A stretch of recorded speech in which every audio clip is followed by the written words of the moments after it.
नमस्कार प्रिय विद्यार्थियों, योगा ज्योतिष सब यूट्यूब चैनल में आप सबका हार्दिक अभिनंदन है। एनटीए योगा नेट की जो परीक्षा 2020 में यानी नवंबर में जो हुई, उसमें जितने भी प्रश्न आए हैं उन सब के सब प्रश्न हम आज एक ही वीडियो में पढ़ने वाले हैं और ये वीडियो आपके लिए बहुत ही महत्वपूर्ण रहने वाला है। परीक्षाएं नज़दीक हैं तो आप इसे 1 से 2 बार ज़रूर सुन लीजिएगा। 100 प्रश्न आज हम एमसीक्यू इसमें पढ़ने वाले हैं। जो विद्यार्थी नए हैं चैनल को सब्सक्राइब कर लें और वीडियो को लाइक भी कर लें और साथ ही साथ शेयर भी कर लें। चलिए आज का सबसे पहला प्रश्न, वीडियो थोड़ा बड़ा हो सकता है और अंत तक आप इसको बने रहिए। एक साथ में पूरे प्रश्न आपके सामने लेके आया हूँ।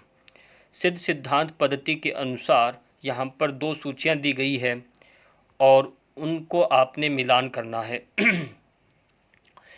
प्रश्नों की व्याख्या ज़्यादा डिटेल में नहीं होगी, इसमें आपको बता देता हूँ। प्रश्नों के उत्तर दिए जाएंगे, थोड़ा थोड़ा होगा, बीच में समझाया जाएगा। बहुत विस्तार से व्याख्या करें तो वीडियो बहुत लंबा बन जाएगा। तो यहाँ आपके सामने एक तरफ आधार हैं, 16 जो आधार बताए गए हैं, 16 जो आधार हैं सिद्ध सिद्धांत पद्धति के अंदर। यदि आप सिद्ध सिद्धांत पद्धति का जानते हैं, गोरक्षनाथ जी के द्वारा रचित ये ग्रंथ है और उसमें द्वितीय अध्याय आप देखें और द्वितीय अध्याय में 10 नंबर जो पद्य है उससे लेकर के 25 नंबर तक के जो पद्य हैं वहाँ तक अंत तक इसमें 16 आधारों के बारे में व्याख्या की गई है। और यहाँ आपने बताना है कि पादांगुष्ठम है, नाभि है, तालव धार है, भ्रूमध्य धार है, ललाट धार है, ये 16 आधारों में कितने नंबर संख्या पर आते हैं, ये क्रम थोड़ा यहाँ पर बताना है। और आपने इसमें कुछ नहीं करना, मैंने अभी संख्या बता दी। सिद्ध सिद्धांत पद्धति के दूसरे अध्याय 10 नंबर श्लोक से लेके 25 नंबर का जो उसमें पद्य है उनमें 16 ये आधारों के बारे में बताया गया है। आप वहाँ जा कर के भी इनको अच्छे से समझ सकते हैं। अभी हम मेल करते हैं कि पादांगुष्ठम का संबंध किसके साथ है। पादांगुष्ठम जो पहला नंबर जो है इसकी संख्या बताना है। जिनको मालूम है वो कमेंट करके बता सकता है कि पादांगुष्ठम कितने संख्या पर आता है। 1, 2, 3, 5 जो भी संख्या आपको लगता है। पादांगुष्ठम का संख्या मैं फिर बता रहा हूँ, इसका संख्या है प्रथम, ये पहले नंबर पर आता है, पहला ये आधार है पादांगुष्ठ। फिर बी का जो संबंध है, बी का संबंध है सीधा, फिर डायरेक्ट हम 6 नंबर पर आ गए हैं। बी का संबंध है 6ठे नंबर आधार पर आता है। और तालवा आधार जो है, जो तालवा आधार है इसका संख्या है 10वें नंबर पर, 10वें नंबर पर ये तालवा आधार का क्रम आता है। भ्रूमध्याधारा, भ्रूमध्या जो धारा है इसका संबंध है 12 नंबर पर, संख्या 12। और ई का संबंध आपके सामने है ललाट आधार 15। आपको इन 16 आधारों के क्रम को भी एक एक करके लिख लेना है कॉपी में, वहाँ जा कर के पुस्तक से, और ये संख्या भी आपने इस तरह से मिलान करना है। परीक्षाओं में ये इस तरह से प्रश्न आया है पिछले वर्ष। अब प्रश्न संख्या आपके सामने है 2 नंबर।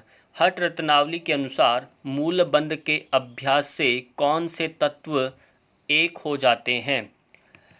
मूल बंध का जब हम अभ्यास करते हैं हठ रत्नावली के अनुसार तो आपने बताना है कौन से जो तत्व हैं वो एक हो जाते हैं। जो पंच प्राण होते हैं ना, उनको एक करने में कौन सा इसमें बताया गया है मूल बंध के अभ्यास से। पहला ए ऑप्शन है नाद एवं समान, दूसरा प्राण एवं अपान वायु को, प्राण एवं समान वायु, या फिर प्राण एवं उदान वायु। जो उचित लगे वो आप कमेंट भी कर सकते हैं। और इसका सही जो उत्तर है वो भी मैं बताऊंगा। इसका सही जो उत्तर है, इसमें सही उत्तर मूलबंध, जब हम आप थोड़ा सा ध्यान देना है, मूलबंध जब हम अश्विनी मुद्रा के साथ मूलाधार एनएस पार्ट को जब हम संकुचित करते हैं तो एक प्राण होता है जो अधोगामी होता है, उसको बोलते हैं अपान वायु, जो बिल्कुल नीचे हमारे एक्सक्रिएटरी सिस्टम को वहाँ पर बाहर फेंकने में कार्य करता है, उत्सर्जन क्रिया में सहायता करता है। तो अपान वायु मूलबंध से ऊर्ध्वमुखी होने लगती है, वो नीचे नहीं गिरता।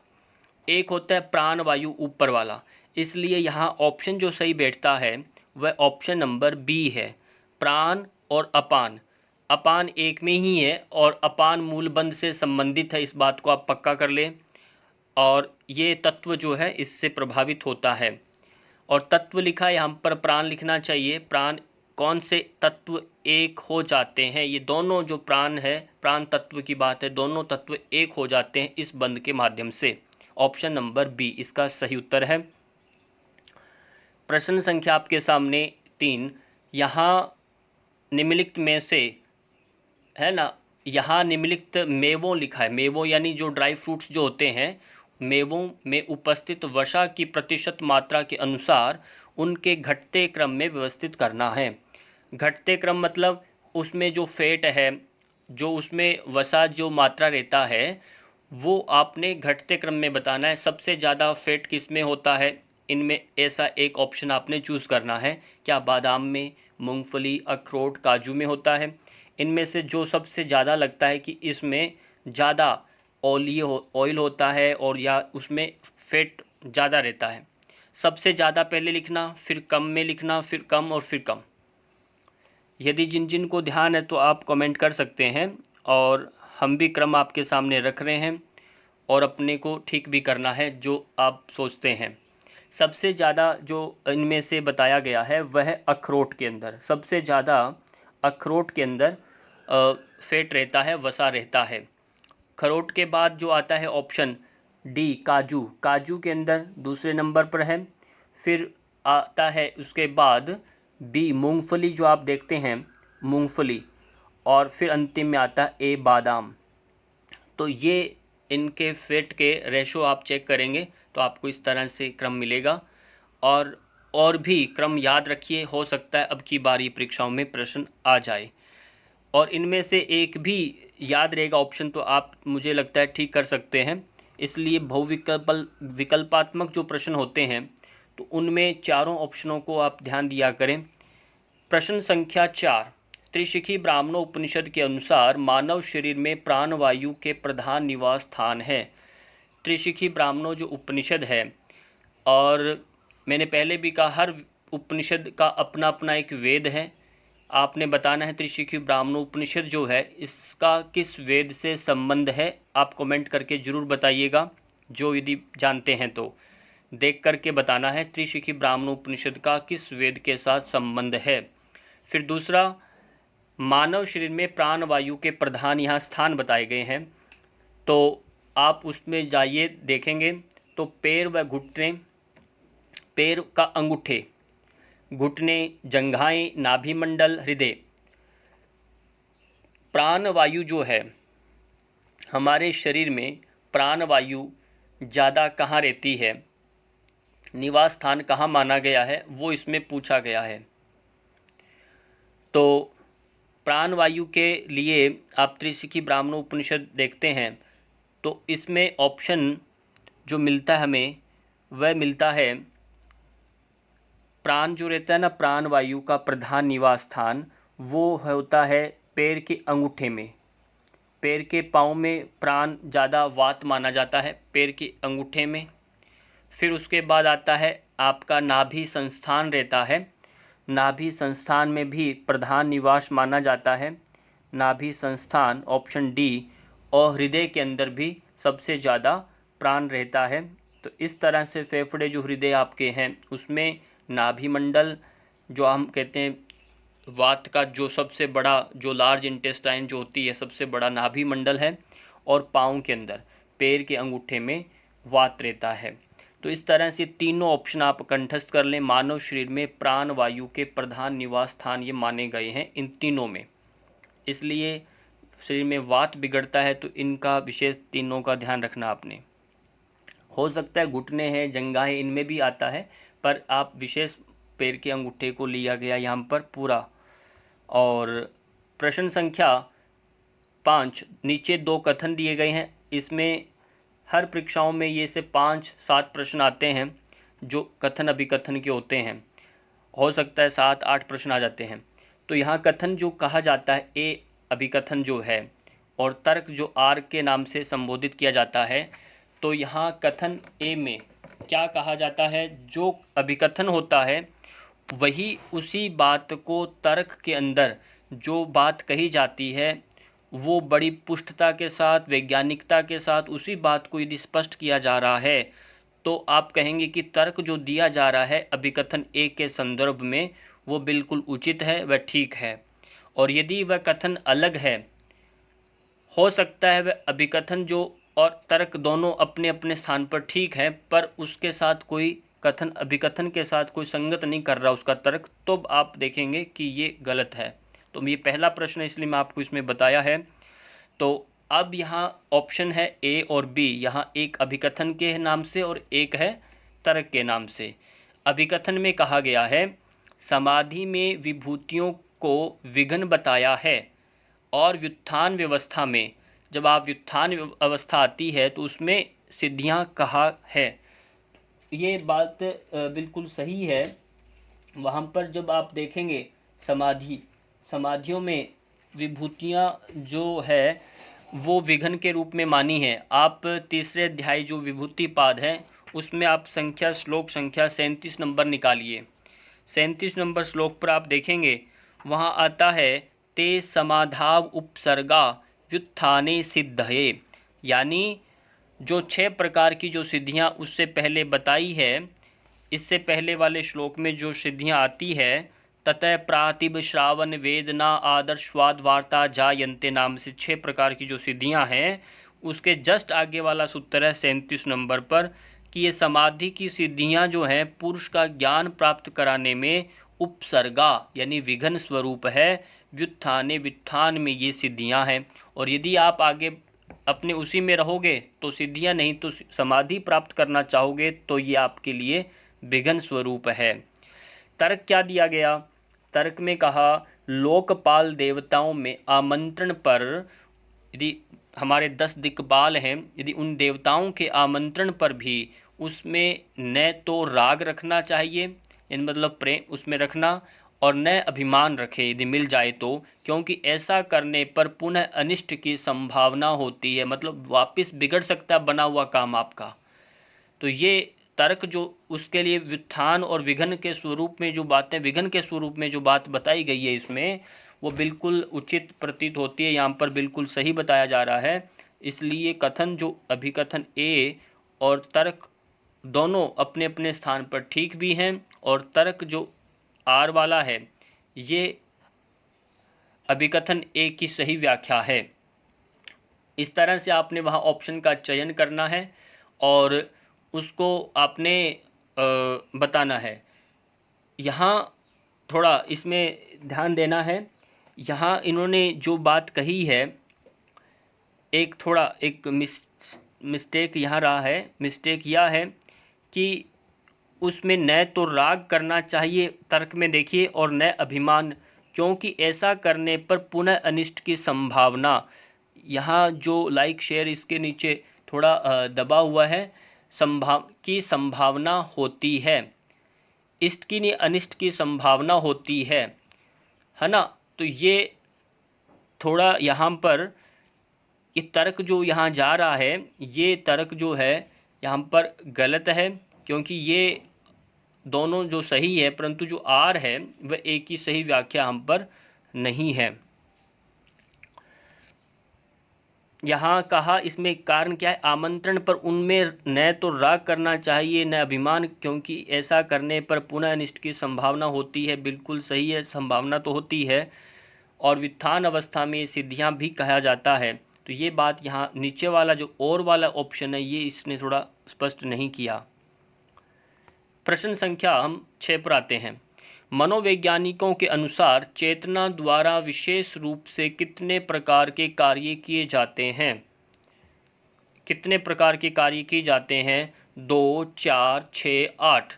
यह आपको बताना है कितने प्रकार के कार्य किए जाते हैं। मनोवैज्ञानिकों के अनुसार चेतना द्वारा विशेष रूप से कितने प्रकार के कार्य किए जाते हैं?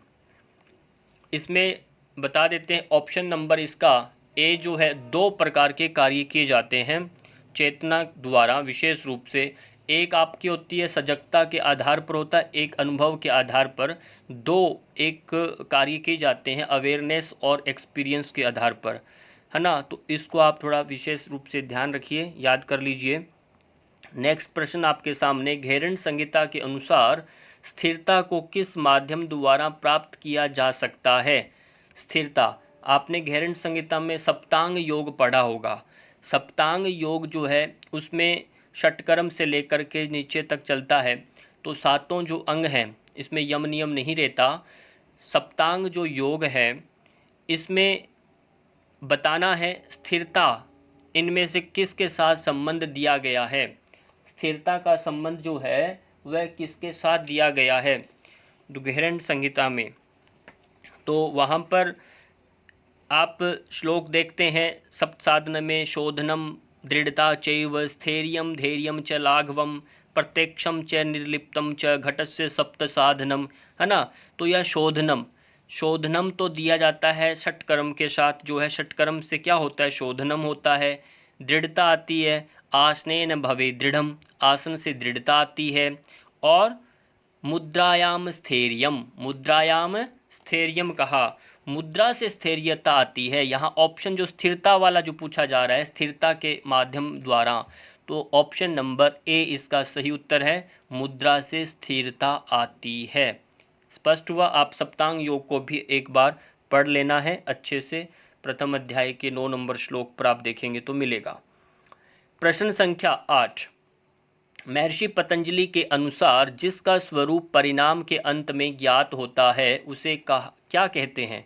आपको बताना उसे क्या कहते हैं।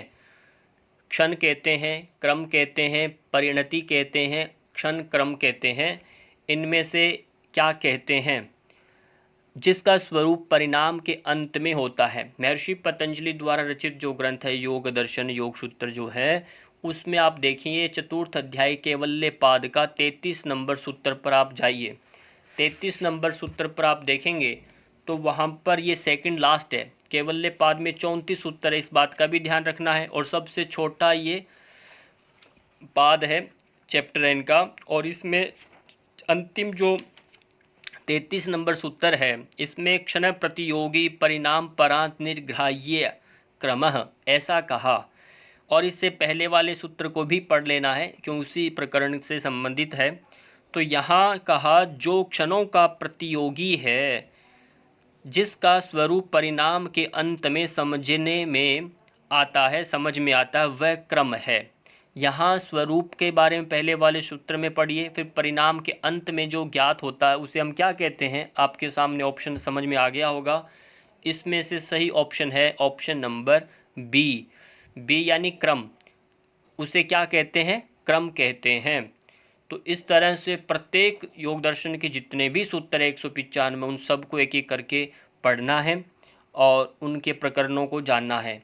प्रश्न संख्या 9 में लिखा है निम्नलिखित में से किन खाद्य पदार्थों में बहु असंतृप्त वशीय अमल का प्रतिशत अधिक होता है? बहु जो है असंतृप्त जो बात कही है, जो वशीय अमल जो फैट है, वशीय जो है फैट जो है और एसिड जो है, दो तरह से आपके यहाँ होता है। एक होता है लिक्विड फॉर्म में और एक होता है, यहाँ पर ऑप्शन देखिए, एक होता है ठोस मतलब थोड़ा सा जटिल में। अब यहाँ पर असंतृप्त जो है, यहाँ लिक्विड की बात हो रही है, तरलीय जो वशीय है। तो जो इसमें पहचान करना है इसमें कौन सा ऐसा जो खाद्य पदार्थ है जिसके अंदर वो तरल में है। इसलिए संतृप्त और असंतृप्त का जो भी इंग्लिश में अनुवाद है वो एक बार करके देख लीजिएगा। इसमें ऑप्शन दिए गए हैं सरसों का तेल, मछली का तेल, घी, मक्खन और तिल का तेल।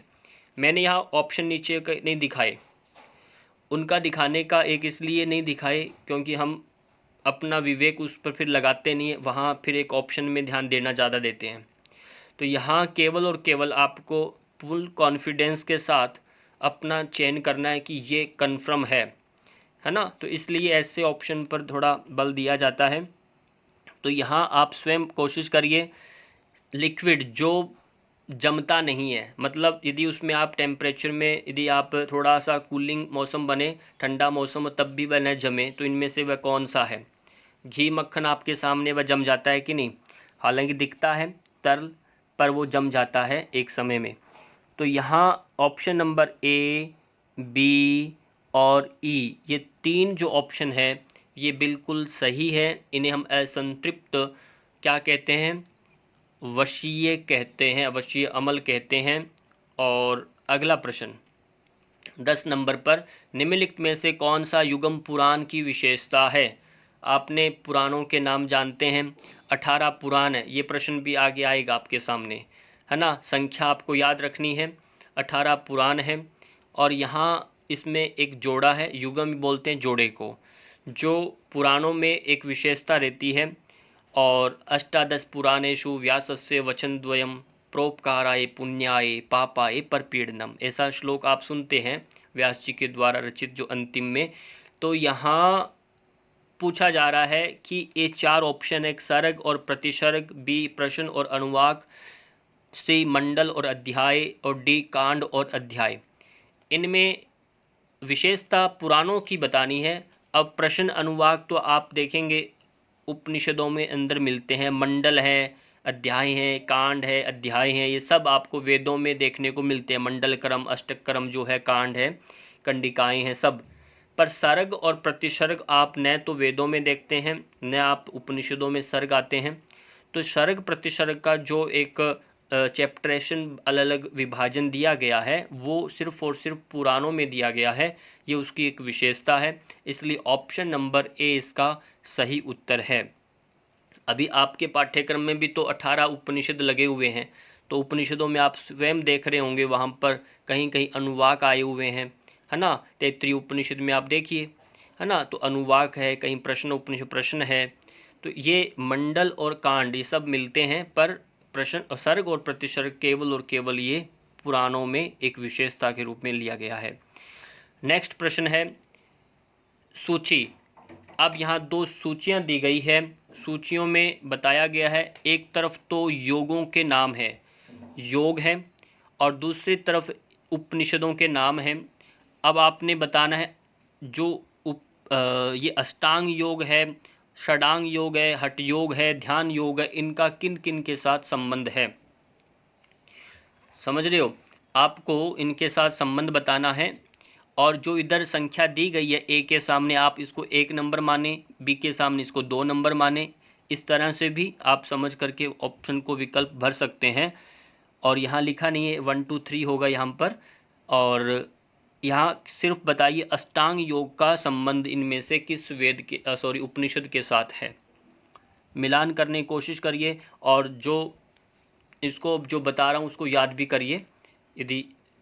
हाँ, अब सबसे पहले जो अष्टांग योग है, अष्टांग योग का जो संबंध हमारे देखते हैं तो ये है त्रिशिखी ब्राह्मणों उपनिषद के अंदर इसका संबंध आता है।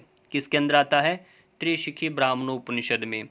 फिर बात करते हैं षडांग योग। षडांग योग को जो है वर्णन ध्यान बिंदु उपनिषद में है। ये सब उपनिषदों के पूरे वीडियोस आपको पहुंचा दिए गए हैं, आप प्लेलिस्ट में जाकर के सभी उपनिषदों के वीडियोस देख सकते हैं, सब में आप जानेंगे देखेंगे। हठ योग का संबंध जो हमें मिलता है, हठ योग का 4 प्रकार के जो योग हैं, भक्ति राज और सब, ये सब किस में मिलते हैं?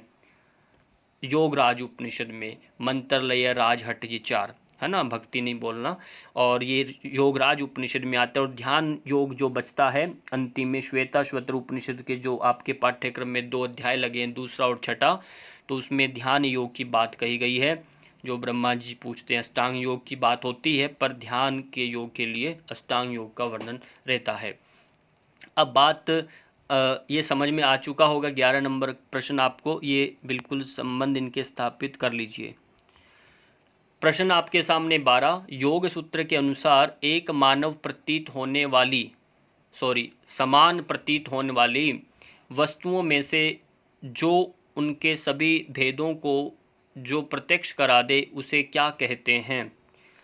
क्या कहते हैं? ज्ञान कहते हैं, विवेक ज्ञान, प्रतिभ ज्ञान और या तारक ज्ञान। ये प्रतिभ ज्ञान, विवेक ज्ञान, ये सब है ना, आप समझ रहे हैं। ये सारा इससे संबंधित प्रश्न है, योग दर्शन योग सूत्र के अनुसार है ये प्रश्न आपका। और यहाँ कह रहे एक समान प्रतीत होने वाली, एक ही समान प्रतीत होने वाली जो है, तो एक समान कैसे? आप योग दर्शन में 3रा अध्याय जो है केवल्य विभूति पाद, उसमें ही ये सब होता है। तो विभूति पाद का अंतिम में जो सूत्र आते हैं 51, 52, 53, 54 जो सूत्र हैं लास्ट वाले, तो उन सूत्रों में आप देखेंगे तो विवेक ज्ञान के बारे में बताया गया है। इसलिए जब हम पुरुष प्रकृति के भेद को जान लेते हैं तो उसके बाद हम ये विवेक ज्ञान के ही ये उपलब्धि है, इस भेद को जान लेना, प्रत्यक्ष करा देना, तो उसे क्या कहते हैं? ऑप्शन नंबर बी में जो दिया उत्तर विवेक ज्ञान कहते हैं। प्रातिभ ज्ञान अलग है, अपनी 6 वो सिद्धियां अलग हैं, तारक ज्ञान अलग है, ज्ञान अलग है, पर इसमें ऑप्शन बी इसका सही उत्तर है। प्रश्न संख्या 13, श्वेताश्वतर उपनिषद में अनुसार पंचमहाभूत के सम्यक उत्थान से संभव है। अब श्वेताश्वतर उपनिषद किस वेद से, ये भी आप बताइएगा किस वेद से संबंधित है ये, और फिर इसमें पंचमहाभूतों के सम्यक उत्थान के बारे में पूछा है और इसमें बारे में बताना है आपको।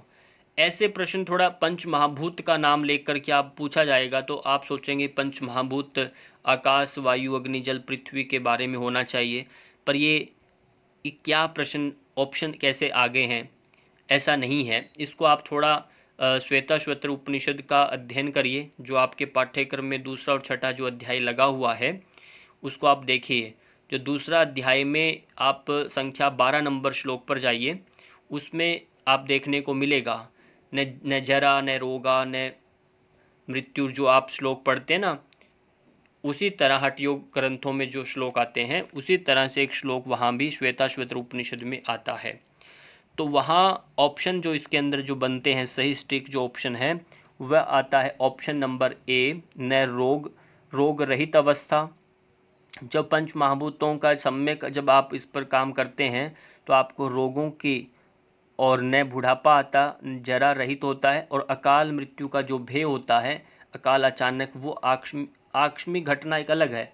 अकाल मृत्यु का मीन्स होता है कि आपको अचानक कैंसर हो गया, अचानक हार्ट अटैक आ गया, अचानक आपको पैरालिसिस हो करके, मतलब अचानक शरीर में ऐसी एक रोग बन करके मर जाना, है ना, वो अकाल मृत्यु होती है। पर यह नहीं कि आपका एक्सीडेंट हो गया, वो अकाल मृत्यु नहीं, वो आकस्मिक कोई घटना है, दुर्घटना हम उसको कहते हैं, अकाल मृत्यु न होना ऐसा नहीं।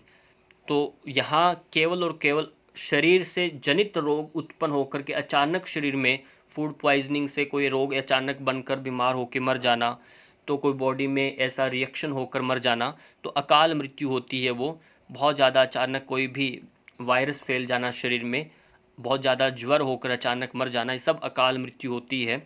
तो ये यहाँ आप 3 ऑप्शन, इसमें चंद्रमा का प्रकट नहीं होना, सूर्य का आभास, ये ऑप्शन इसमें नहीं है। तो ये 3 A, B, C इसके सही उत्तर हैं। फिर भी जो मैंने अभी श्लोक संख्या बताई दूसरे अध्याय का 12 नंबर श्लोक जाकर के एक बार देखिएगा।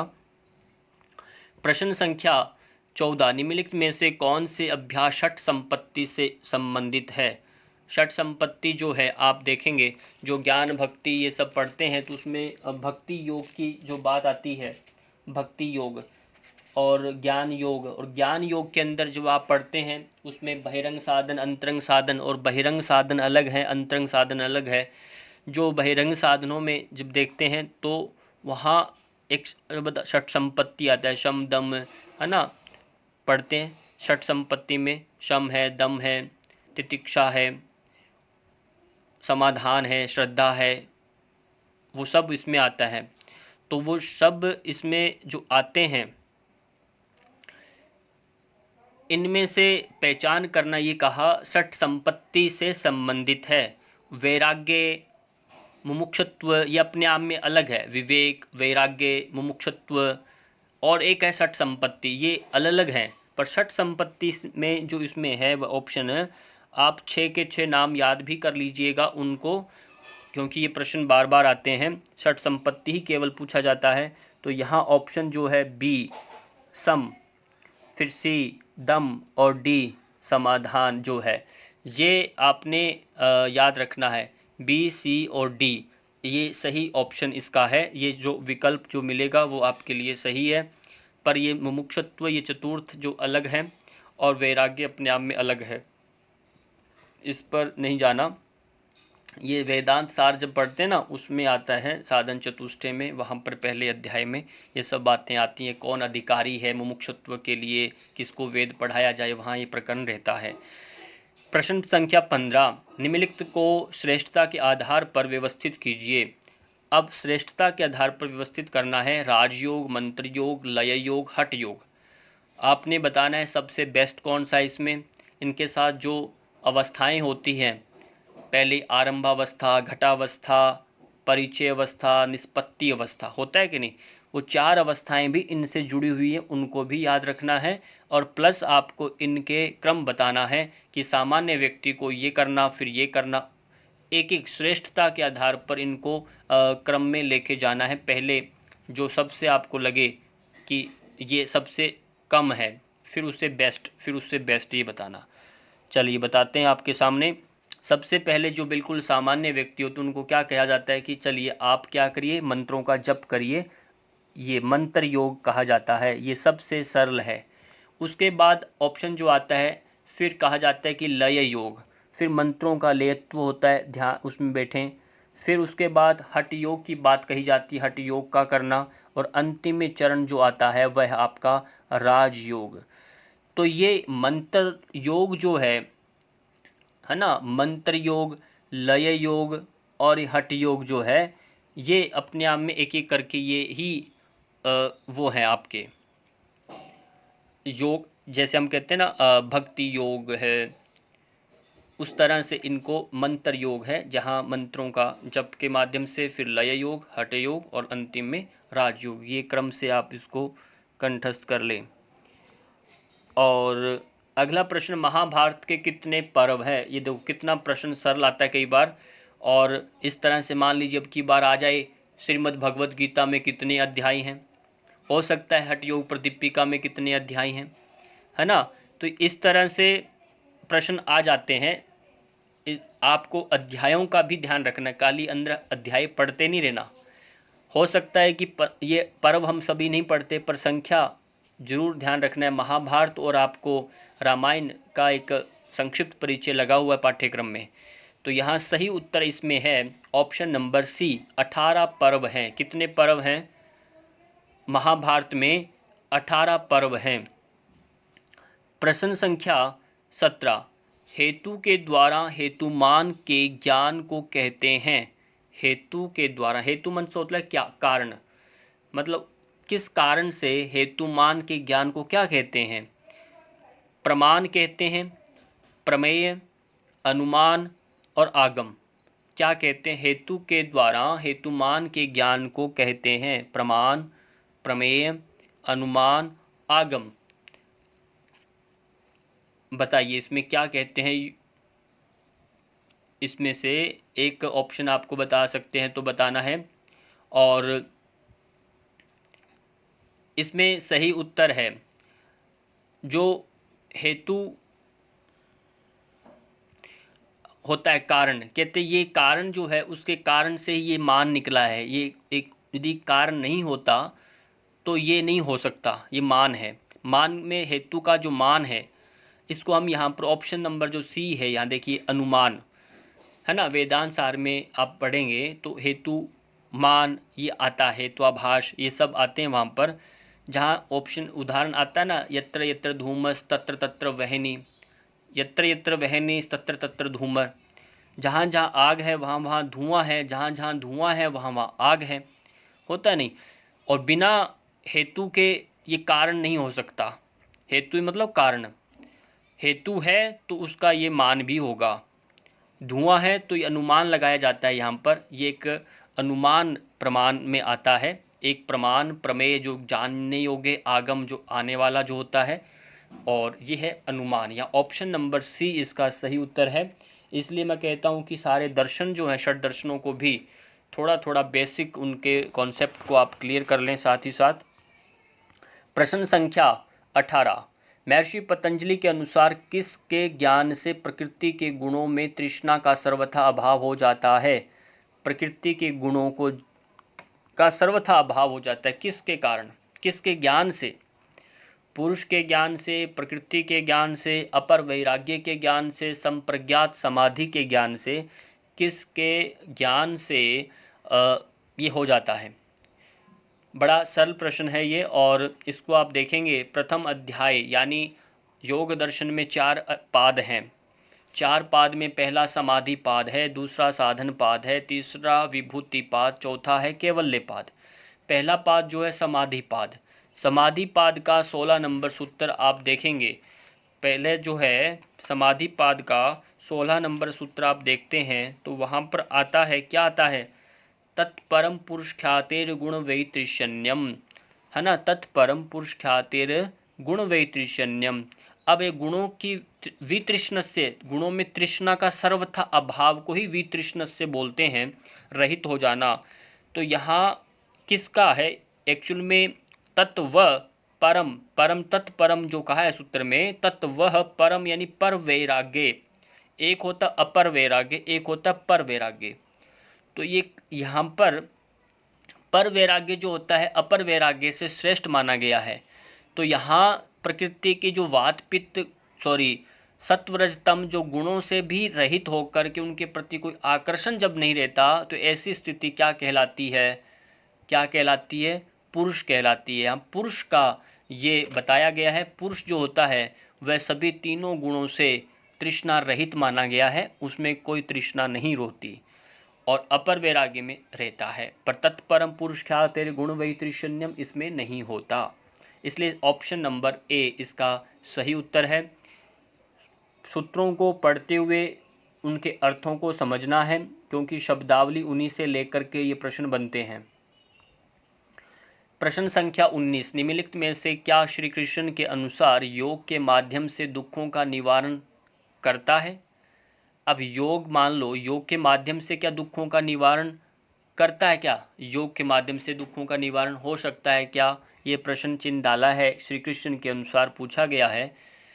अब उन्होंने जो श्लोक दिए हैं, युक्त निद्रा, युक्त कर्म है, युक्त आहार है, युक्त शिक्षा है ना, तो ये जो है युक्त विहार है, तो ये हम पूछना चाह रहे हैं कि ये इनमें से ऑप्शन जो हैं कौन सा सही है। और ये गीता में आप खुद गीता यदि पास में है तो आप वहाँ पर देखिए, छठे अध्याय का 17 नंबर श्लोक, छठे अध्याय का 17 नंबर श्लोक जो है उसमें आया है, युक्त आहार विहारस्य युक्त चेष्टस्य कर्मसु युक्त स्वप्न अवबोधस्य योगो भवति दुःखः, योगो भवति दुःखः, ये कहा युक्त आहार। अब देखिए जो जो इसमें ऑप्शन आपके सामने हम मार्क कर रहे हैं, पहला क्या है युक्त आहार, ऑप्शन यहाँ दिख रहा है ना आपको, सी है ना, सी है, आप इसको देख लीजिए ये ठीक है।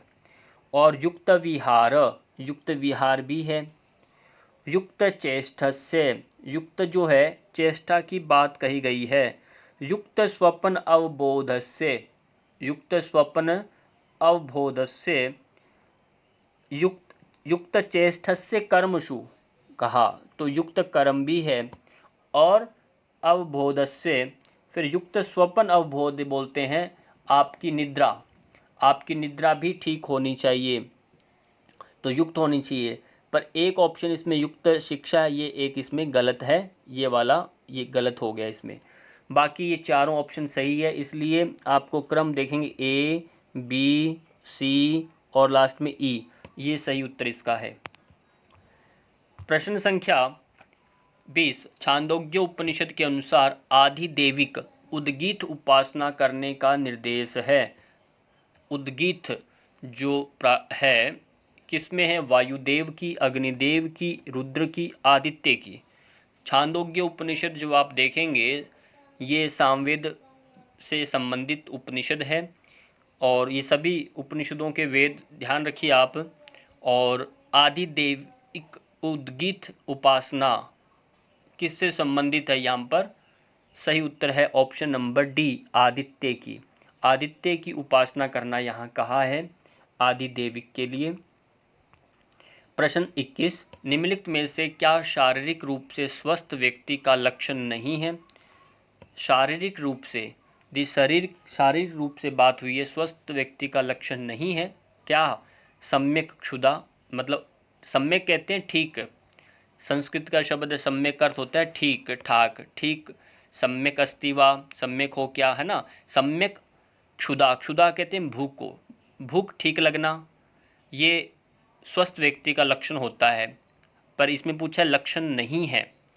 आंत्र की नियमित प्रक्रिया, आंत्र यानी आपकी पेट का आंतों की जो नियमित जो प्रक्रिया है वो कैसी होनी चाहिए, उसके लिए पूछा। वो भी सही हो, कहते हैं ना पाचन तंत्र आपका कैसा है, भूख अच्छी लग रही है क्या, पूछते हैं ना डॉक्टर जाते क्या पूछता है, भूख अच्छी लगती है कि हाँ जी। आपकी नींद अच्छी आती है, हाँ जी। आपका भूख और आपका पेट सही रहता है, पचना, हाँ जी। ये 3 बातें वो जरूर पूछता है। तो इसमें आप देखो सम्यक क्षुधा, भूख अच्छी लगना, आंत्र की नियमित प्रक्रिया यानी आपका पेट सही से साफ हो रहा है क्या, मतलब कॉन्स्टिपेशन नहीं है, बुकर नहीं है। फिर युक्त निद्रा, डी देखो युक्त मतलब नींद अच्छी आ रही है। अब एक ऑप्शन है इसमें, ऑप्शन नंबर सी, शरीर की असंगत गति। जो असंगत गति जो है ये शारीरिक रूप में व्यक्ति का लक्षण इसमें नहीं होता। ये यहाँ गलत ऑप्शन है, ऑप्शन नंबर सी ये रॉन्ग है, इसको आप ठीक कर लीजिए, ये गलत ऑप्शन है। प्रश्न संख्या 22, दोनों घुटनों को मोड़ कर ये एक आसन के बारे में स्थिति बताई गई है कि ये कौन सा आसन है, पहचान करना आपने। ठीक है, दोनों घुटने आप मोड़ करके एक एड़ी को जननांग एवं गुदा के मध्य बीच में रख लें, दूसरी एड़ी को पहली एड़ी के ऊपर रख करके स्थिर स्थिति में शरीर को सीधा रखने की दशा क्या कहलाती है। इन 4 आसनों में से एक आसन आपने बताना है, वह कौन सा आसन है। इसलिए मैं कहता हूँ आसनों के साथ आसनों का पिक्चर इमेज बनना चाहिए। और आसन हमें विशेष रूप से जो घेरंड संहिता में हैं 32 आसन, आप उन आसनों को एक एक करके देख लीजिए। 100% उनमें से आता है, एक आसन जरूर आता है परीक्षा में, और उनको करिए। हठ योग प्रदीपिका में जो 15 आसन है वही उनको थोड़ा कुछ भेद होगा, देखिए। बाकी 4 आसन हैं, कहीं कहीं 10 हैं, उन सबको एक बार देख लीजिए।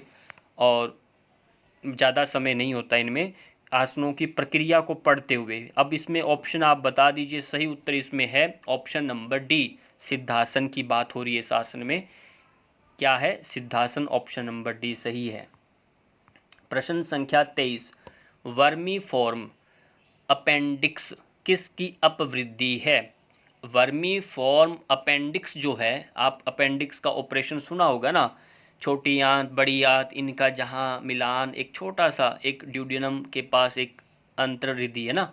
तो यहाँ ये 4 ऑप्शन आपके सामने हैं, इलियम की, जेजुनम की, असेंडिंग कॉलन की या सिकम की, है ना। इन 4 ऑप्शन में बताना है वर्मी फॉर्म, जो इसका एक नाम है वर्मी फॉर्म अपेंडिक्स जो है, हम अपेंडिक्स ही प्रचलन में बोलते रहते हैं, पर इसका पूरा वर्मी फॉर्म अपेंडिक्स की अपवृद्धि यानी वो बढ़ जाता है ना, तो उसको काटा जाता है। और ये हमारे शरीर में एक कहते हैं अतिरिक्त है, एक ऑर्गन है जिसका हम हटा सकते हैं तो साइड इफ़ेक्ट नहीं है, पर स्पिरिचुअल में इसको माना जाता है कि साइड इफ़ेक्ट होता है ना। जैसे जॉन्डिक्स आपके सॉरी टॉन्सिल है, अपेंडिक्स है, इसको हटा देते हैं डॉक्टर्स, पर इसका शरीर में ऐसा नहीं यूज़ होता है, बहुत स्पिरिचुअल में बात आती है, ऐसा सुना है। एलियन की इसमें सही ऑप्शन जो आता है वह है सिक्कम की, क्या है, ऑप्शन नंबर डी, सिक्कम की अपवृद्धि जो होती है वह वर्मी फॉर्म अपेंडिक्स की, वहाँ इससे संबंध है सिक्कम की। असेंडिंग कॉलन, जेजुनम ये सब इलियम नहीं है, ये सारे के सारे वो बड़ी आंत के घुमावदार जैसे होते वो सब हैं, और इलियम छोटा, ये सिक्कम की है जो आपका रेक्टम से सिक्कम। प्रश्न संख्या 24, घेरंड संहिता के अनुसार योनि मुद्रा से पूर्व किस मुद्रा का अभ्यास करना चाहिए। योनि मुद्रा जब आप लगाते हैं, है ना, तो योनि मुद्रा है जिसे हम एक षण्मुखी मुद्रा, है ना, योनि मुद्रा। जो योनि मुद्रा जो है उससे पहले कौन सी मुद्रा का अभ्यास हमें कर लेना चाहिए यदि आप लगाते हैं, तो योनि मुद्रा यहाँ, और ये घेरंड संहिता के अनुसार पूछा गया, उसके रेफरेंस को रखना है ध्यान में। उसमें जो मुद्रा प्रकरण जो है उसको आप देखना है, उसमें जा कर के फिर आप बताएंगे। ये जो है इसमें 4 मुद्राएं हैं, इनमें से सही उत्तर जो है वह है, आपके सामने बता देता हूँ, जो आपका ये प्रकरण रहता है, मुद्रा वाला प्रकरण, मैं बता देता हूँ, ये है आपका तीसरा अध्याय है, जिसमें मुद्रा और बंद प्रकरण है। इसलिए घेरंड संहिता जो घेरंड मुनि के द्वारा रचित ग्रंथ है, तो उसमें तीसरा अध्याय में जाइए, तो वहाँ आप देखिए योनि मुद्रा के बारे में। तो वहाँ उसमें बताया गया, उससे पहले शक्ति चालनी मुद्रा का अभ्यास करना चाहिए। किसका अभ्यास करना चाहिए? शक्ति चालनी मुद्रा का अभ्यास करना चाहिए। प्रश्न संख्या 25, घेरंड संहिता के अनुसार खेचरी सिद्धिम मापुनियात किसका लाभ है? देखिए, ये एक श्लोक का छोटा सा एक पद्य वहाँ से आपको उठा के सामने रखा है। खेचरी सिद्धि मापुनियात किसका लाभ है? धोती का, नेति का, त्राटक का, कपालभाति का। मैंने अभी कहा घेरंड संहिता जो है ये घेरंड मुनि के द्वारा रचित है। 7 इसमें अध्याय हैं और इनमें से 6 जो अध्याय इसमें है, सप्तांग योग इसमें वर्णन है और इसमें आपको 7 सप्तांग से 7 याद रखो, 7 अध्याय हैं। और पहले अध्याय का 51 नंबर सूत्र, कौन सा सूत्र? 51 नंबर श्लोक है, इसमें सूत्र बोला मैंने, श्लोक है। 51 नंबर श्लोक को आप देखेंगे तो वहाँ आएगा ये खेचरी मुद्रा जो होती है ना, खेचरी सिद्धि, ये नेति में होता है। किस में होता है? ऑप्शन नंबर बी, नेति में होता है। नेति जब हम करते हैं तो आपका जीवा जो है मुड़ करके अपने आप हार्ड प्लेट का बेक होकर लग जाता है बिना कहे, तो अपने आप इसमें खेचरी मुद्रा सिद्ध होती है नेति क्रिया से, अभ्यास से। तो ये बहुत इंपॉर्टेंट प्रश्न है, मैंने अभी बताया। प्रथम अध्याय का 51 नंबर श्लोक को आप एक बार देख लीजिए। प्रश्न संख्या 26, श्वसन केंद्रों में तंत्रिका तंतुओं के विभिन्न समूह में अवस्थित होते हैं। विभिन्न समूह में अवस्थित क्या होते हैं, यहाँ जो पूछा है, श्वसन जो आपका रिस्पिरेटरी सिस्टम है उसका जो सेंट्रल जो पॉइंट नर्वस सिस्टम जो रहता है, तो उनके तंतुओं के विभिन्न समूहों में व्यवस्थित होते हैं क्या? ऑप्शन देखिए, पॉन्स वेरोलाई में, मेडुला ऑब्लांगेटा में, सेरिबेलम में या मध्य मस्तिष्क में। जब तंत्रिका तंत्र की जब बात आती है तो आप पहला ध्यान रखो, जो हमारा पूरा का पूरा रीढ़ की हड्डी का जो बैक साइड में मेडुला जो हमारा अनुमस्तिष्क जो होता है उसमें वह संबंध रखता है। क्लियर? तो अनुमस्तिष्क जो है आपका पश्चिम मस्तिष्क का जो नीचे का भाग, उसमें मेडुला में, ऑब्लांगेटा में।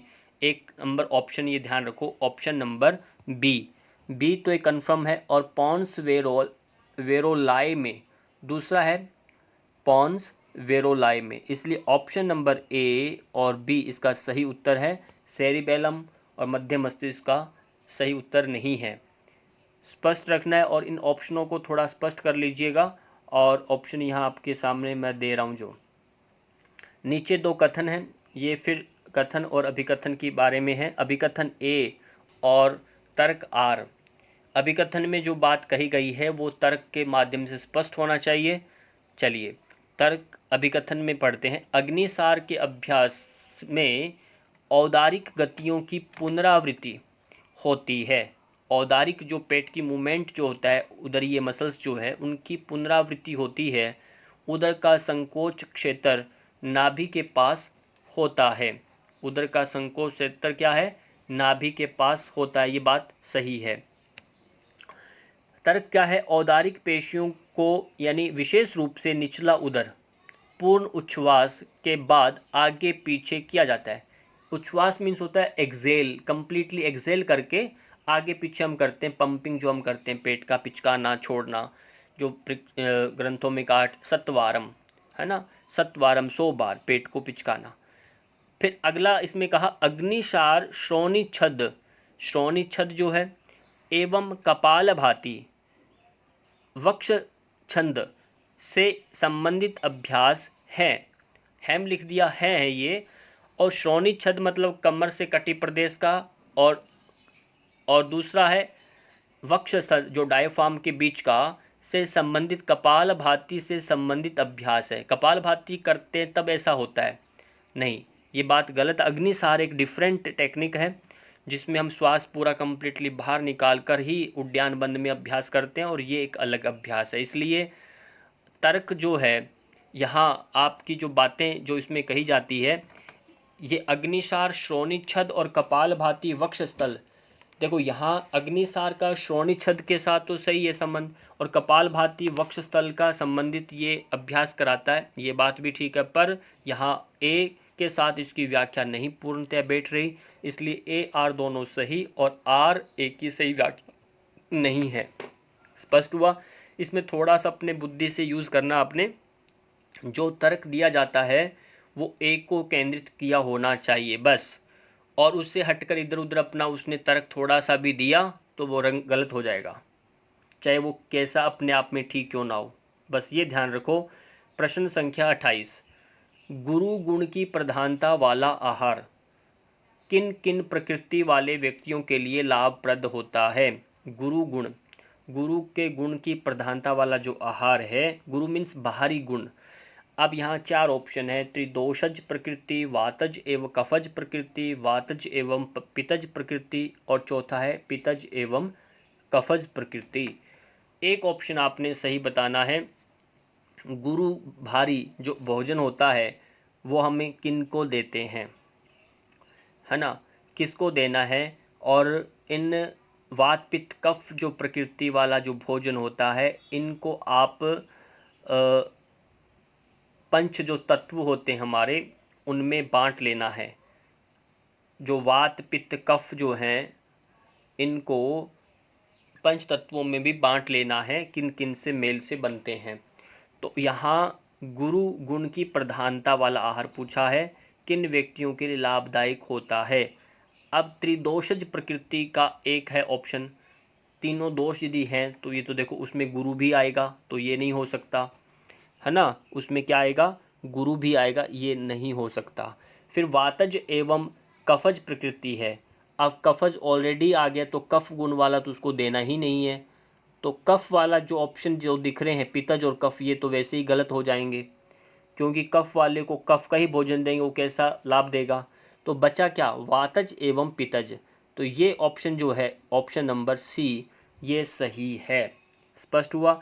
तो जो गुण की प्रधानता ऑलरेडी है वो उसको नहीं देना, नहीं तो वो और बढ़ेगा, ओवरडोज होगा ना, तो इसलिए वो नहीं देना। प्रश्न संख्या 29, यहाँ 2 सूचियाँ हैं।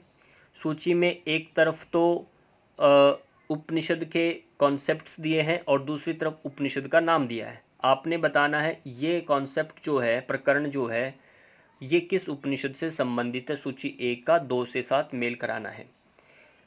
ऑप्शन ए में कहा प्राण रई की अवधारणा किसके साथ है, दूसरा है बी में ब्रह्म की अवधारणा, तीसरा सी पंचकोश की अवधारणा, और डी है कर्म निष्ठा की अवधारणा। ये सारे के सारे चारों ऑप्शन जो हैं, ये पहला जो दूसरा यूनिट है जिसमें 10 उपनिषद लगा हुआ है ना, उन 10 उपनिषद के अंदर से प्रश्न है ये। इसमें अलग नया उपनिषद कोई नहीं है। देखिए, तो 10 उपनिषद के अंदर से प्रश्न है, तो यहाँ हमने मेल करना है। प्राण रई की जो अवधारणा है वो हम देखते हैं, ये प्रश्नों उपनिषद में आता है। किसकी, प्राण और रई की। वहाँ पिपलाद ऋषि के पास 6 ऋषि जाते हैं और प्रश्न करते हैं। सबसे पहला प्रश्न में प्राण रई की अवधारणा की बात आती है। फिर ब्रह्म की अवधारणा की बात करें, ब्रह्म का जो प्रकरण है, ये एकमात्र ऐत्रेय उपनिषद और ऋग्वेद से संबंधित है। इसमें ब्रह्म की अवधारणा की बात होती है। पंचकोश की अवधारणा सबको पक्का हो चुका है, ये तैत्रीय उपनिषद है। कर्म निष्ठा की अवधारणा है, ये ईशावास्य उपनिषद पहला ही उपनिषद है। तो इस तरह से इन उपनिषदों के अंदर विशेष प्रकरणों को भी याद रखिएगा। हो सकता है बाकी बचे हुए 6 उपनिषद भी आ सकते हैं, है ना, आ जाएं। तो आप ध्यान रखो किस किस में क्या क्या प्रकरण चलता है, क्या अध्याय हैं, किन में क्या है, किस वेद को किसने लिखा, उनमें क्या क्या चर्चाएं हुई है ना, तो वो सब पढ़कर तैयार रखिए। उन सब पर वीडियोस ऑलरेडी बने हुए हैं। आप चाहें प्लेलिस्ट में जाकर यूनिट डालिए, unit number 2, unit number 3 yoga net की, तो आपको दिखेगा सारे उपनिषद एक साथ दिए गए हैं।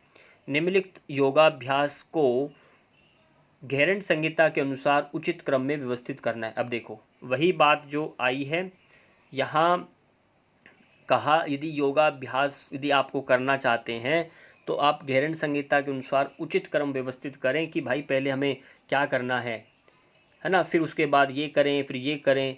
और ये प्रश्न मैं देख रहा हूँ, ये जब से NTA या UGC योगा नेट वाली परीक्षा ले रहा है तब से ये प्रश्न घूम फिर के आ जाता है हर बार। अब समझ में नहीं आ रहा ये प्रश्न इसके पीछे इतना क्यों लगे हुए हैं, और ये बड़ा इंपॉर्टेंट प्रश्न है, आप इसको छोड़ना नहीं है, ये आएगा फिर। अब देखिए हम व्यवस्थित करते हैं। सबसे पहले हम क्या करते हैं, सबसे पहले हम क्या करते हैं कि हम आसन, आसन का अर्थ यहाँ पर बिछाने के लिए है। क्या है? आसन, करने वाला आसन नहीं है, आसन बिछाना, बिछोना है। आसन आप बिछाएंगे, फिर आसन बिछाने के बाद आप क्या करते हैं, यहाँ पर न्यास करते हैं, मतलब उसमें स्थापना करना, रखना, है ना, न्यास करना, शिलान्यास कहते हैं ना, स्थापना, उसमें आप एक बैठना, उपस्थित होना है, बैठना है। अब आपने धारणा ले ली, वहाँ बैठ के न्यास किया, फिर उसके बाद ऑप्शन डी आ गया, सही है, न्यास किया। उसके बाद आपने शर्त दिया कि आपने बैठ करके नाड़ी शोधन करना है, नाड़ी शुद्धि। वो कितने महीने तक करना, 3 महीने, 4 महीने, 1 साल, जो भी है, नाड़ी शुद्धि का अभ्यास करना है। फिर उसके बाद आपका क्रम बनता है, फिर आप नाड़ी शुद्धि के बाद किसके अधिकारी हो जाएंगे आप? प्राणायाम के। फिर ऑप्शन नंबर बी, प्राणायाम जब आप कर लेंगे फिर आपको अंतिम में क्या होगा? तत्व ज्ञान। क्योंकि ये बातें जो है ना, ये घेरंड मुनि जो है राजा चंड कपाली को बता रहा है कि भाई तुम ऐसा ऐसा करोगे ना तो ऐसा तत्व ज्ञान मिलेगा। तत्व ज्ञान उसने आके पूछा, तत्व ज्ञान चाहिए मुझे, तो राजा घेरंड मुनि ने राजा चंड कपाली को बताया कि तुम पहले ऐसे करो, फिर ऐसे करो, ऐसे करो, तो तुम्हें तत्व ज्ञान प्राप्त हो जाएगा। चलिए प्रश्न संख्या 31, दुश्चिंता एवं अवसाद किस विकार के अंतर्गत आता है? किसके अंतर्गत आते हैं? दुश्चिंता। दुश्चिंता होता है बुरा विचार, चिंतन करना, चिंता, चिंतन नहीं हो रहा, चिंता हो रहा है, उस समाधान निकालने की कोशिश न करना, बल्कि समस्या से भयभीत होकर के विचार करना, उसको बोलते हैं चिंता। जो चिंता होता है वो चिता पर ले जाता है, ऐसा कहते हैं ना। चिंता नहीं करना, चिंतन करना। दुश्चिंता यहाँ का बुरा सोचना, एंजाइटी, जो पेशेंट कहते हैं ना एंजाइटी, उसको हम कहते हैं दुश्चिंता। अवसाद, अवसाद को तो कहते हैं डिप्रेशन, अवसाद को क्या कहते हैं? डिप्रेशन।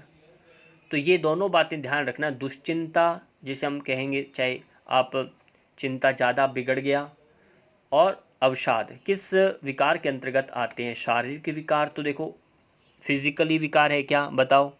फिजिकली विकार ये नहीं है, क्योंकि ये स्नायुविक विकार है क्या? ये भी स्नायु तंत्र का विकार है क्या? आपने बताना है। ये भी नहीं है, मनो स्नायुविक विकार नहीं है, ये मानसिक रोग है। ये मानसिक रोगों में आगे के दोनों सी बी ये ना, ये अपने आप इंक्लूड हो जाते हैं, क्योंकि मानसिक रोग है, उसके बाद ये स्नायुविक विकार ये सब बिगड़ते हैं आगे के। ठीक है, तो ये ऑलमोस्टली जो मेजर जो इसका रूट है वो मन है, शारीरिक, मानसिक और तीसरा आत्मिक। ये मानसिक विकार है जिससे ये समस्याएं बनती हैं, ये मनोरोग होता है। प्रश्न संख्या 32, शिव संहिता के अनुसार ईड़ा नाड़ी का दूसरा नाम क्या है? ईड़ा नाड़ी है ना, ईड़ा, पिंगला, सुषुम्ना, ये जो 10 प्रकार की नाड़ियाँ, 14 प्रकार की नाड़ियाँ जो बताई गई है, 10 प्रकार की जो शिव संहिता में, तो इसमें ये ईड़ा नाड़ी जो है इसका संबंध बताना है। इसमें पूछा है ईड़ा का दूसरा नाम किस नाम से जानते हैं? देखो ईड़ा को सुषुम्ना तो कहते नहीं है, ये तो पक्का है। ईड़ा तो अपने आप में अलग नाड़ी, सुषुम्ना तो हो नहीं सकती। चित्रा नाड़ी जो है ये सुषुम्ना के अंतर्गत आते हैं, वज्रा चित्रा जो है ना, तो ये इसके अंदर के भाग हैं। पर ब्रह्म भी नहीं है। और बचा वर्णा। वर्णा जो है ये ईड़ा का भाग है। आपने शब्द सुना होगा वाराणसी, वाराणसी का संबंध जहाँ है प्रयाग, है ना, वाराणसी। वर्णा, वर्णा जो ईड़ा का को संबोधित करता है, और असी जो है पिंगला को। शिव संहिता के आप 5वें अध्याय का 26 नंबर आप श्लोक देखिए, तो उसमें आपको मिलेगा ये पूरा श्लोक। 5वें अध्याय का 26 नंबर श्लोक देखिए शिव संहिता का, वहाँ देखिए इस श्लोक को, वहाँ वाराणसी शब्द का अर्थ बताया गया है, ईड़ा और पिंगला से संबंध है।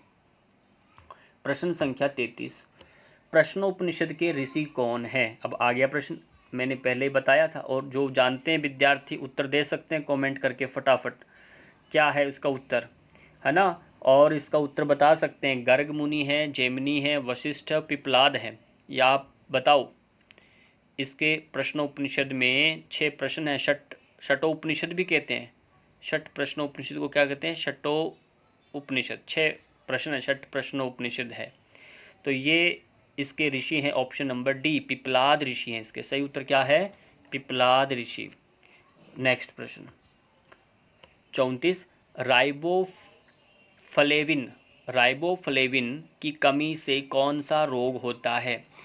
एक डिजीज में से एक रोग में से एक प्रश्न आता है, एक डिजीज जो होते हैं उसमें से एक प्रश्न आता है, राइबोफ्लेविन की कमी से कौन सा रोग होता है ये बताना है। मेगेलोब्लास्टिक एनीमिया, एंगुलर स्टोमेटाइटिस, या पेलेग्रा परनीसियस एनीमिया। देखिए चारों ऑप्शनों को हमने पुराने वीडियो जितने उनमें एक ही करके मैंने इनको बताया हुआ भी है कि एंगुलर स्टोमेटाइटिस क्या है, पेलेग्रा क्या है, परनीसियस क्या है। इनको आप पुराने वीडियोस को देखें, दोबारा रिपीटेशन यहाँ नहीं है। तो सही इसका ऑप्शन मैं सीधा सीधा बताने जा रहा हूँ, सही ऑप्शन है इसका ऑप्शन नंबर बी। क्या है, option number B, angular stomatitis, ये इसका सही है। ये राइबोफ्लेविन जो होता है, ये बी विटामिन जो B2 जो होता है उसकी ये कमी की वजह से आता है ये रोग, और इसको बोलते हैं, ऑप्शन नंबर इसका बी, एंगुलर स्टोमेटाइटिस। स्पष्ट कर लेना इसको। जो प्रश्न संख्या 35, प्राणायाम का अभ्यास मुख्य रूप से किस पर नियंत्रण प्रदान करता है। जब हम प्राणायाम करते हैं तो वो स्वायत्त तंत्रिका तंत्र पर करता है, केंद्रीय तंत्रिका तंत्र है, अनुकंपी तंत्रिका तंत्र और परानुकंपी तंत्रिका तंत्र। ये अनुकंपी परानुकंपी तो ये हमारा सिंपैथेटिक पैरासिम्पैथेटिक ईड़ा पिंगला नाड़ी होगी, और सेंट्रल नर्वस सिस्टम केंद्रीय तंत्रिका तंत्र, और स्वायत्त जो है ऑटोनॉमिक जो होता है नर्वस सिस्टम जो है। प्राणायाम हमारे दोनों तीनों प्रकार ये करता है ना, तो इसलिए ये ऑप्शन नंबर इसका ए सही है। इसमें आपके दोनों स्वर आ जाते हैं, अनुकंपी और परानुकंपी, दोनों स्वर अभी आ गए, इसलिए ऑप्शन नंबर ए इसका सही उत्तर है। स्वायत्त तंत्रिका तंत्र पर प्राणायाम विशेष रूप से कार्य करता है। प्रश्न संख्या 36 है, वशिष्ठ संहिता के अनुसार वायु तत्व एवं अग्नि तत्व के साथ कौन से ग्रह चलते हैं। देखिए ये प्रश्न पहली बार ऐसा आया है, और आप यहाँ जानेंगे कि हर ग्रह जो है उसका अपने अपने एक तत्व हैं। आपने यदि राशियाँ जानी है, ज्योतिष शास्त्र पढ़ा है, क्योंकि ये हमारे ऋषि मुनि जो हैं, यथा पिंडे तथा ब्रह्मांडे, जो हमारे शरीर में वही ब्रह्मांड में है, जो ब्रह्मांड में वही हमारे शरीर में है। इस विज्ञान को, इस थ्योरी को उन्होंने चरितार्थ किया है, जाना है, उसी के आधार पर ये सब ये शरीर में पंचद्वीप जो सप्त है, हमारे द्वीप हैं, धातुएं हैं, सब जानते हैं वो, है ना। तो लोकों की श्रृंखला, अब ऐसे ही अपने शरीर में ग्रहों का भी विचार किया गया है, और पंच महाभूत हैं, पंच महाभूतों का भी अपने अपने एक एक तत्व के साथ संबंध भी होता है। पर यहाँ वशिष्ठ संहिता में जो बात कही है वो थोड़ा हटके है। एक्चुअल में गुरु जो है ये आकाश तत्व इसमें रहता है, पर यहाँ थोड़ा अलग लिया गया है। राहु जो है ये अलग है, वात जो इसमें लिया गया है। तो यहाँ 2 तत्व पूछे गए, वायु तत्व और अग्नि तत्व। ध्यान रखना है, इसमें 2 तत्व पूछे गए हैं, वायु तत्व और अग्नि तत्व, जिसमें ये हों। ठीक है, हमारे 12 राशियाँ होती है, मेष वृष मिथुन कर्क सिंह कन्या तुला वृश्चिक धनु मकर कुंभ मीन। 12 राशियाँ, 9 ग्रहों में 9 जो ग्रह है, यहाँ पंच तत्वों में वो सब के सब अंदर अंदर सभी जुड़ी हुई हैं। तो मैं आपको डायरेक्टली बता देता हूँ इसके सही उत्तर, और बाकी आप वशिष्ठ संहिता में आप देखिएगा। इसमें सही उत्तर जो आ रहा है वह आता है ऑप्शन नंबर ए और option number B. Option number A और ऑप्शन नंबर जो बी है वह इसका सही उत्तर है, और बाकी ये बाकी के बाकी नहीं है तीनों। वो क्यों नहीं है, वो क्योंकि शुक्र जो है ये अपना अग्नि तत्व है, मंगल है जल शुक्र जल तत्व है, अग्नि है, ये सारी वायु और अग्नि तत्व दो के साथ कौन से ग्रह चलते हैं, इन तत्वों की बात कही गई है। शुक्र आप देखते होंगे, बिल्कुल इसका शुक्र का स्थान आपके नाभि के स्थान यहाँ जेंटल ऑर्गन्स के पास, मंगल आपके नाभि के पास, मणिपुर चक्र के पास। गुरु का संबंध आप देखते होंगे, हृदय में वायु के स्थान के ऊपर होता है, राहु आपके ये भी वायु। तो ये जहाँ जहाँ इनके स्थान बताए गए हैं तो वहाँ आप स्वयं चक्रों के माध्यम से दृष्टि से समझेंगे तो समझ में आता है इनका संबंध। नेक्स्ट प्रश्न, मनोवैज्ञानिकों को अनुसार स्मृति की दूसरी अवस्थाएं बताएं। मनोवैज्ञानिकों स्मृति की दूसरी अवस्था बताइए। देखिए स्मृति की 3 अवस्थाएं होती हैं, है ना, हमारी मेमोरी की 3 अवस्थाएं होती हैं। उसमें पहली होती है क्या, कूटलेखन, फिर संचय और पुनः प्राप्ति। ये 3 अवस्थाएं हैं, कूटलेखन, संचय और तीसरा है पुनः प्राप्ति। तीनों अवस्थाएं भी क्रम मैंने बोला ये याद रखिए। और इसका जो फिर सही उत्तर बन जाता है, यहाँ दूसरी अवस्था पूछी है, दूसरी का जो अवस्था का संबंध जो है वो संचयन से है, स्टोरेज से है, संचय करना। पुनः प्राप्ति होता है वापस रिपीटेशन होता है, कूटलेखन होता है उसमें जो आप लिखते हैं। ये संवेदी वाला गलत है, तो इसमें सही उत्तर क्या है एक बताना है, तो ऑप्शन दिया जा रहा है वहाँ पर ऑप्शन दूसरा पूछा है तो दूसरा आपने बता देना ऑप्शन नंबर ए। स्पष्ट हुआ। प्रश्न संख्या 38, ऐच्छिक पेशियां पाई जाती हैं। 2 प्रकार की हमारे शरीर में पेशियां होती हैं, ऐच्छिक और अनैच्छिक। इन दोनों को भी अलग अलग करके आप जान लीजिए। ऐच्छिक पेशियां ये हैं, अनैच्छिक पेशियां ए हैं। ऐच्छिक मतलब जो आपकी इच्छा के अनुसार कार्य करें, जिस पर आपका नियंत्रण थोड़ा हो। अनैच्छिक जो आपके बिना नियंत्रण से हृदय है वो अनैच्छिक है, श्वास प्रश्वास बिना अनैच्छिक है ना। जो ऐच्छिक आपके इच्छा से चले कुछ, तो वो यहाँ बताना है। ऐच्छिक पेशियां पाई जाती हैं, कहाँ पाई जाती हैं, क्या जीभ में पाई जाती है, जीभ आप चाहें तो भी हिला पाते हो ना। और एक पेशी है, मसल्स है एक जीभ का, ये पूरा मांस का जो टुकड़ा है ये मसल्स एक पेशी है। फिर दूसरा आता है इसमें कौन सा हो सकता है, इसोफेगस के प्रारंभिक भाग में। इसोफेगस जो आप जो आहार नलिका जो देखते हैं, तो दूसरा तीसरा पूछा है इसोफेगस के पार्श्व भाग में। इसोफेगस के पार्श्व भाग में ऐच्छिक क्रिया नहीं होती, वो अपने आप धकेलने का कार्य वो अनैच्छिक क्रिया है। और तीसरा डी फेरिक्स में, फेरिक्स में होता है। और ई ऑप्शन में त्वचा के डर्मिस में। नहीं, ऐसा नहीं है, इसमें ऑप्शन 3 सही है, पहला ए, फिर बी और फिर डी, ये 3 ऑप्शन सही है। इनमें ऐच्छिक पेशियां पाई जाती हैं, इसको आप विस्तार से शरीर विज्ञान को देखिए और अनैच्छिक पेशियां भी पढ़ लीजिए। नेक्स्ट प्रश्न आपके सामने, हठ प्रदीपिका के अनुसार त्राटक क्रिया किन में लाभप्रद है। त्राटक क्रिया जो होती है 6 क्रियाओं में जब हम करते हैं, किन में वह लाभदायक है वो बताना है। तंत्रा में, तंत्रा में तंद्रा है यहाँ पर, तंद्रा में। और दूसरा नेत्र रोग में, प्रतिश्याय में और वातज रोग में। बताना है आपको इनमें से त्राटक जो क्रिया हम करते हैं वो हठ योग प्रदीपिका के अनुसार है और किन किन में लाभदायक है। तो इसमें 2 ऑप्शन इसमें सही हैं, वह है एक तो तंत्रा में जो नींद की तरह एक आलस्य रहता है, जबाइयाँ लेती हो आलस, पूरा नींद नहीं है, तंद्रा जो नींद से पहले की अवस्था होती है वो तंद्रा अवस्था होती है। और फिर है आँखों में, तंद्रा आँखों में आँखें हम रगड़ते रहते हैं वो रहता है ना। और दूसरा बी ऑप्शन नेत्र रोग में, उसमें हम त्राटक करवाते हैं। ये दोनों समस्याएं जो हैं इस अभ्यास से ठीक हो जाती है। किसके अभ्यास से, त्राटक के अभ्यास से। ये हठ प्रदीपिका का आप देखेंगे वहाँ श्लोक वहाँ मिलेगा। नेक्स्ट प्रश्न 40 नंबर पर, यहाँ 2 दिए हैं, सूचियाँ दी हैं, इनको आपने व्यवस्थित करना है। और एक ऑप्शन देखो इसमें पहला दिया, योग एक चिकित्सा पद्धति है, ठीक है, वो किसके साथ संबंध खाती है देखना सूची में। दूसरा बी ऑप्शन है नियंत्रित निश्वास। तीसरा मन की वृत्तियों का नियंत्रण धारणा। यौगिक अभ्यासों का स्वरूप क्या है। ठीक, तो यहाँ जो यौगिक अभ्यासों का स्वरूप के आगे एक नीचे दिया ना मनोकायिक, एक्चुअल में ये मनोकायिक खिसक के इधर आ गया है, ये आप सूची 2 में कर लेना है। अब हम ऑप्शन लेके आते हैं, समझते हैं क्या क्या। योग एक चिकित्सा पद्धति है। देखो, योग एक वैकल्पिक चिकित्सा पद्धति माना गया है।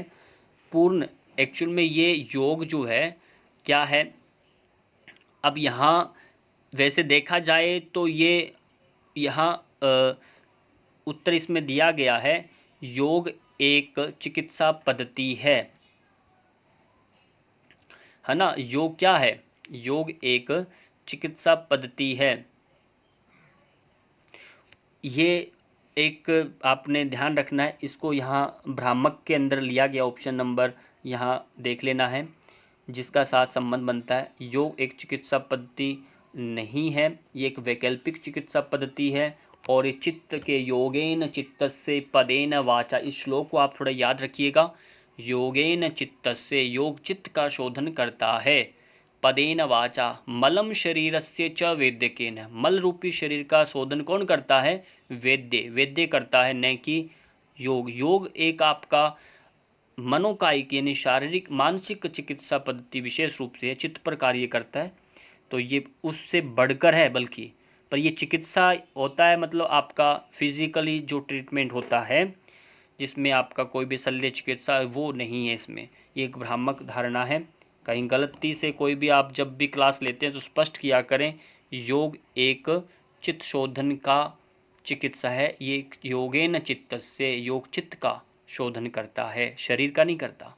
शारीरिक रोग के तो आपके कौन करेगा? वैद्य करेगा, डॉक्टर करेगा उसका इलाज। नियंत्रित निश्वास, जब आप श्वास पर नियंत्रित करके जब लेके आते हैं तो वो क्या है? वो रेचक। निश्वास होता है श्वास को छोड़ना, ध्यान रखना है, उसको रेचक बोलते हैं, एक्सेल। मन की वृत्तियों का नियंत्रण क्या कहलाता है? मन की जब वृत्तियां क्या कहलाता है? ये भ्रामक लिखा ना, भ्रामक का एक इधर लिख आगे है धारणा, ठीक है। मन की वृत्तियों का नियंत्रण क्या है? मन पर संबंधित है ये ऑप्शन मनोकायिक, इसको यहाँ से देखिएगा। यौगिक अभ्यासों का स्वरूप जो होता है वह ध्यान कहलाता है। क्या कहलाता है? ध्यान कहलाता है। ऑप्शन यौगिक अभ्यासों का स्वरूप, ओहो एक थोड़ा गलत हो गया एक्चुअल में। मन की वृत्तियों का जो नियंत्रण होता है, मन की वृत्तियों का, उसे हम ध्यान कहते हैं। थोड़ा इसको सही करना है। मन की वृत्तियों का जो है उसको हम क्या कहते हैं? ध्यान कहते हैं। और यौगिक अभ्यासों का जो स्वरूप है उसको हम मनोकायिक कहते हैं, ठीक है। मनोकायिक, मन रूप मानसिक जो शरीर है उसका, ये याद रखना है आपको। प्रश्न संख्या 41, सूचियां 2 हैं इसमें। एक तरफ आसन है, मुद्रा है, प्राणायाम है, क्रिया है, और दूसरी तरफ उसका संबंध बताना है, किस किस का किसके साथ संबंध है। बड़ा सरल प्रश्न है, थोड़ा सा विचार करेंगे तो आप देखेंगे आसन इनमें से कौन सा है सूची में, तो सेतु बंद आसन है।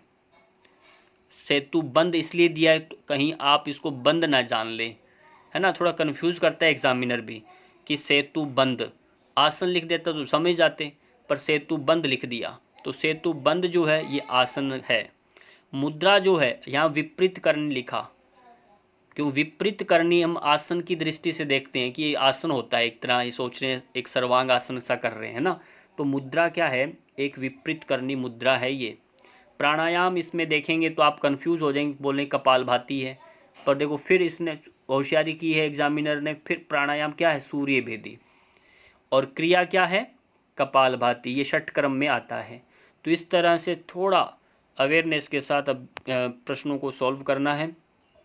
प्रश्न संख्या 42, अविराम विधि तथा और विराम विधि किसकी विधियां हैं? ये 2 प्रकार की जो विधियां हैं ये किसकी विधियां हैं? प्रत्यक्षण, अवधान, संवेदन, अधिगम। इन 4 ऑप्शनों में बताना है ये जो विधियां हैं ये किसकी विधियां हैं। तो इसमें सही उत्तर आता है अधिगम, ऑप्शन नंबर डी। इसका सही उत्तर क्या है? ऑप्शन नंबर डी, ये इसका सही उत्तर है। प्रश्न संख्या 43, योग का लक्ष्य क्या है? बड़ा सरल प्रश्न है। ईश्वर साक्षात्कार, बी कैवल्य की प्राप्ति, सी परम शक्ति की प्राप्ति और डी अच्छे स्वास्थ्य की प्राप्ति। योग का क्या लक्ष्य है? सही उत्तर दीजिए। इसका सही ऑप्शन है बी, कैवल्य की प्राप्ति के लिए हम योग करते हैं। योग दर्शन तो आप लास्ट में क्या कहता है, यही तो कहता है। अंतिम सूत्र को देखिए, 34 नंबर सूत्र है कैवल्य पाद का, अंतिम ही पाद है। और अंतिम सूत्र को देखिए, कैवल्य पाद का अंतिम सूत्र है ना। कैवल्य की प्राप्ति के लिए योग किया जाता है। और बड़ा सरल प्रश्न है, प्रश्न संख्या 44, श्रीमद् भगवत गीता के अनुसार शम का अर्थ बताइए। शम जो है इसका अर्थ बताना है, जो आप षट संपत्ति में पढ़ा था, शम दम, है ना। तो अंतःकरण का निग्रह करना है। शम किसको कहते हैं? इंद्रिय नियंत्रण करना है, कामना नियंत्रण है, विषयों का निग्रह है। यहाँ थोड़ा सा विवेक रखना आपने कि वहाँ षट संपत्ति में हमने पढ़ा था शम। शम मतलब होता है एक्चुअल में मन पर शासन करना होता है। और दम क्या है? दास बनाना, दमन करना। किसका? मन का। मन की इंद्रियों का जहाँ दमन होता है उसको बोलते हैं दम। शम का अर्थ होता है जहाँ मन को शासित कर लेना, मन पर ही विजय प्राप्त कर लेना है। यहाँ दमन नहीं किया जाता, शांत करना है। मन को आपने अंकुश में कर लिया, शमन करना, शांत करना। तो मन का जो संबंध है वो आपके आता है किस में? अंतःकरण निग्रह में। अंतः चतुष्टय में जो आता है मन, बुद्धि, चित्त, अहंकार जो है, ये मन जो है अंतःकरण का संबंध है इसमें। शम का अर्थ क्या है? अंतःकरण का निग्रह करना। अंतःकरण में मन को, बुद्धि को, चित्त को, इन सब को आपने शमन करना है, उनका शांत करना है ना। तो ये इंद्रिय कामना नियंत्रण नहीं है, विषयों का निग्रह नहीं है, तो बहुत दूर दूर है ना। तो इससे विषयों का सूक्ष्मता से जाएं, कामना, कामना से सूक्ष्मता इंद्रिय, इंद्रिय के बाद आता है ऑप्शन। ये शम जो है सबसे बेस्ट ऑप्शन है इसमें, अंतःकरण निग्रह का। ऑप्शन नंबर ए इसका सही ऑप्शन है। प्रश्न संख्या 44, 45 में आ चुके हम। प्रश्न संख्या क्या है? 45। 45 में लिखा, निम्नलिखित में से क्या अंतराय के अंतर्गत सम्मिलित नहीं है? हमने अंतराय जाने, है ना। अंतराय हम जानते हैं, प्रथम पाद का जो सूत्र है वो हमने पढ़ा है। कौन सा? 30 नंबर का। व्याधि स्त्यान संशये, व्याधि स्त्यान संशये प्रमाद आलस्य विरति भ्रांति दर्शन लब्ध भूमित्वान अनवस्थित्वान चित्त विक्षेपास्ते अंतरायाः। ये हमारे 9 स्थूल अंतराय हैं बड़े। और उसके बाद 5 आते हैं सूक्ष्म, जिसमें अंग में जत्व दिया ना, ये आपका सहभुव उप अंतराय हैं। दुख दौर मनस्य अंग में जत्व श्वास प्रश्वास विक्षेप उप विक्षेपा, ये चित्त के उप विक्षेप हैं। यहाँ पूछा है अंतराय के अंतर्गत सम्मिलित नहीं है। नहीं है वो आपको बताना है क्या नहीं है। इसमें एक ऑप्शन है जो अंग में जत्व, अंग में जत्व ए वाला, ये हमारे उप विक्षेप है। दुख दौर मनस्य अंग में जत्व श्वास और प्रश्वास, ये 5 प्रकार के उप विक्षेपों में आता है। आप बाकी ये अंतराय का सूत्र मैंने बताया, प्रथम अध्याय का 30 नंबर सूत्र को देख लीजिए, बड़ा सरल प्रश्न है। प्रश्न संख्या 46, स्वामी स्वात्माराम सूरी के अनुसार वस्त्र धोती में कपड़े की चौड़ाई, बार बार प्रश्न आ जाता है। 1 अंगुल, 2 अंगुल, 3 अंगुल, 4 अंगुल, चतुरंगुलम विस्तारम पंच हस्त, हम पढ़ते हैं 15 हाथ, पंच दश हस्त विस्तारम चतुरंगुलम, है ना। 4 अंगुल चौड़ा और 15 हाथ लंबा, ऐसा आता है। जो 15 हाथ जो लंबा है, जो बताया कपड़ा कितना लंबा, 15 हाथ लंबा, 22.5 फीट लंबा। और कहा चतुर अंगुल, 4 अंगुल हाथ का जो है इतना उसका चौड़ाई रखना है।